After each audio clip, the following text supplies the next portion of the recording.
Figurat e botës akademike kanë vlerësuar aktin e vendosjes së bustit të intelektualit të shquar Lazar Fundo në zemër të qytetit të Korçës. Historiani dhe profesori Aurel Plasari theksoi se vendosja e bustit të Zai Fundos në Korçë i rikthen drejtësinë historike njërit prej intelektualëve më të përsekutuar të shekullit. Një vlerë e shtuar kujtesës së Korçës edhe të Shqipërisë. Për një viktim që më thjesht se sa ta quajmë të diktaturës, viktim personale e Enver Hoxhës.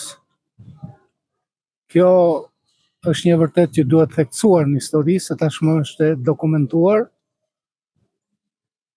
pavarësisht nga interpretimet e ndryshme që janë dhënë krimit për ekzekutimin e tij fizik, për torturimin e tij dhe ekzekutimin e tij fizik. Mos harrojmë që në mesazhin e tij për të vrarë Zai Fundon,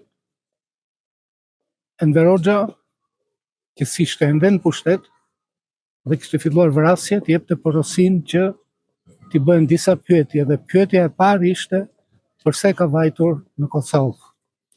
Kjo duhet na bëjë të kuptojmë edhe më qartë kontekstin e ekzekutimit të një intelektuali si Lazar Fundo, si tregues të xhelozisë së sundimtarëve kundër intelektualëve dhe kundër njerëzve të mendjes. Është mësim historik për çdo kohë. Busti Zai Fundos është vendosur në një shesh në pedonalen e qytetit të Korçës, shumë pranë shtëpisë ku Fundo u lind dhe u rit.